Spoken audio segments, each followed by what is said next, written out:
Hello dear students, आज हम पढ़ेंगे क्लास 11 की केमिस्ट्री पार्ट 2 चैप्टर 9 हाइड्रोजन की exercise. So first question is that justify the position of hydrogen in the periodic table on the basis of its electronic configuration. मतलब कि periodic table में hydrogen की position electronic configuration के हिसाब से कैसी है। तो answer, hydrogen has been placed at the top of the alkali metal in the group but it is not a member of its group। मतलब कि हाइड्रोजन पीरियोडिक टेबल में अल्कली मेटल के ऊपर ग्रुप 1 में रखा हुआ है, बट वो अल्कली मेटल का पार्ट नहीं है। वो वहाँ पे क्यों रखा हुआ है in terms of electronic configuration? Alkali metal की आउटर और general electronic configuration is NS1। Same मतलब कि अल्कली मेटल में आउटर सेल में एक ही इलेक्ट्रॉन है, सेम एज इट इज़ हमारे हाइड्रोजन की इलेक्ट्रॉनिक कन्फिग्रेशन 1s1 है कि हाइड्रोजन की आउटर मोस्ट सेल में ओनली 1 इलेक्ट्रॉन है।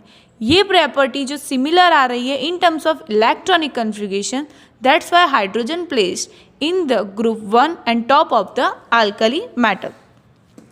Second question, right the names of isotope of hydrogen. What is the mass ratio of its isotope? Hydrogen has 3 isotopes: protium, deuterium and tritium. Protium is written as a 1H1, deuterium is written as a 1H2 or capital D, और tritium is 1H3 or capital T. Mass ratio of protium gem, deuterium gem, tritium is 1 gem 2 gem 3। इसका मतलब ये है कि इन सब के अंदर isotopes है, मतलब कि mass is different but atomic number is same.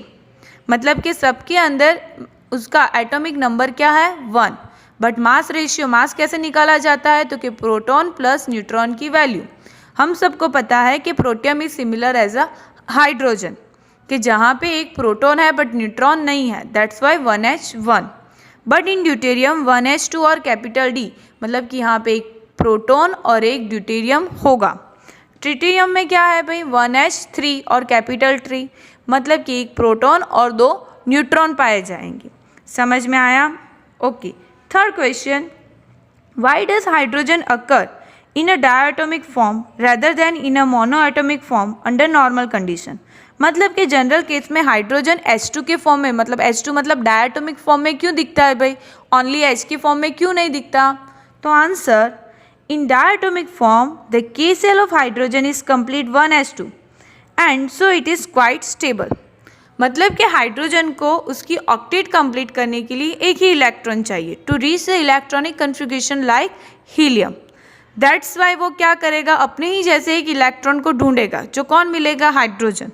वो दोनों अपने क्या हो जाएंगे? इलेक्ट्रॉन को शेयर करेंगे बाय द कोवैलेंट बॉन्ड।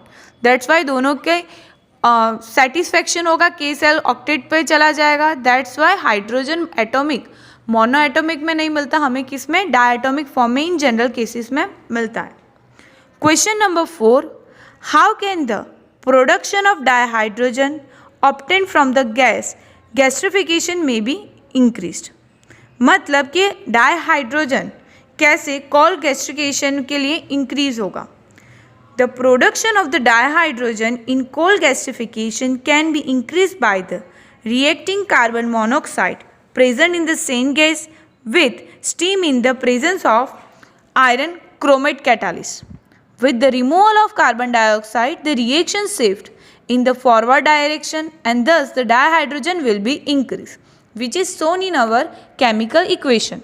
मतलब कि इसमें क्या है? कार्बन डाइऑक्साइड पानी के साथ रिएक्ट करेगा इन प्रेजेंस ऑफ कैटालिस्ट। कौन सा कैटालिस्ट? तो कि फेरियस क्लोराइड। कैटालिस्ट का काम क्या होता है? रेट ऑफ रिएक्शन इंक्रीज करना इन शॉर्ट ऑफ टाइम। तो carbon dioxide will be converted into carbon monoxide and water will converted into hydrogen gas. ये प्रोसेस को क्या बोलेंगे? ये इक्वेशन को syngas. Okay. Fifth question, describe the bulk preparation of dihydrogen by electrolytic method. What is the role of an electrolyte in this process?